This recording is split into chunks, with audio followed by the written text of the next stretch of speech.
Kayo ang durian. Pasensya na mga anak. Ni may makapanghatag kay unsao man isang buok ra ginabilin gamay pagyud pihing pagyud. Sa 20 ka pin gihap sa inyong papa, isang buok na nabilin. Moon lang niyo.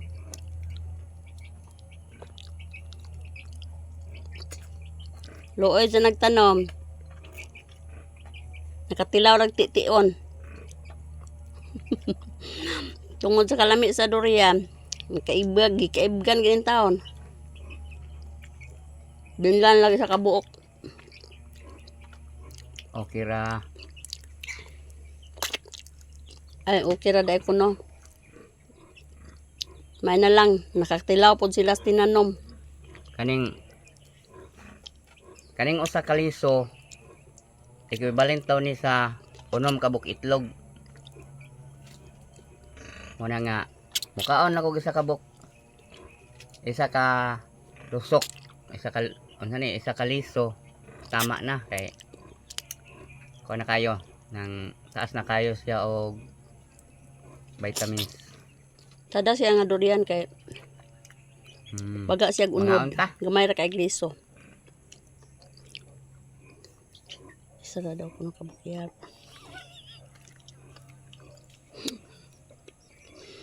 Ako pod isa ra pud kabuk akong kanon.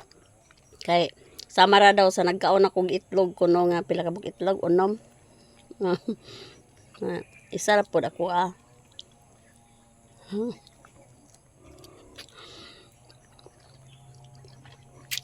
Gamay kay gliso.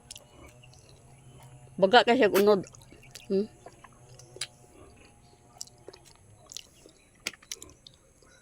Pinaliwatan mo ng durian na.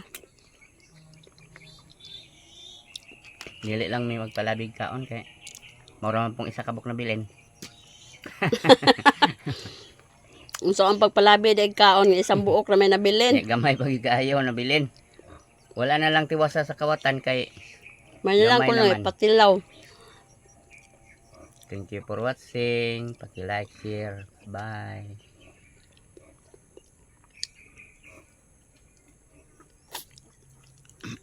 Nada mi sa among payag. Ay.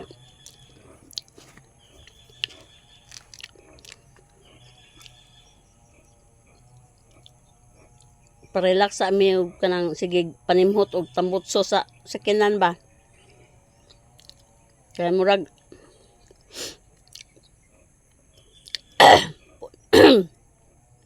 puno naman among ginhawas ng butso.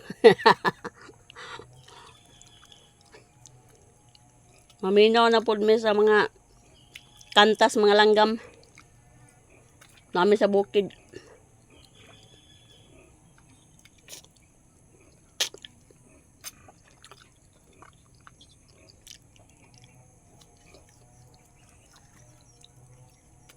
May bukid kay malinawon.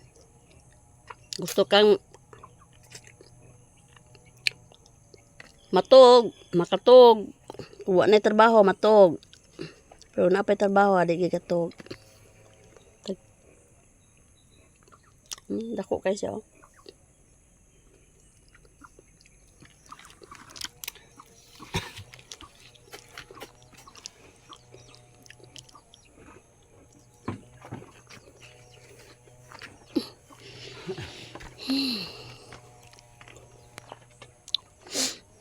Mo ni mong bukid o.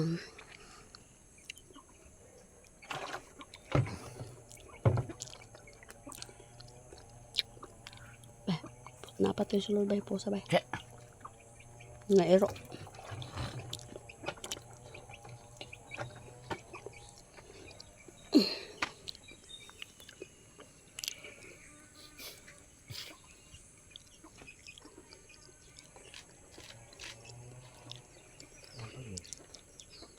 Ay, wag mapuhon na po na.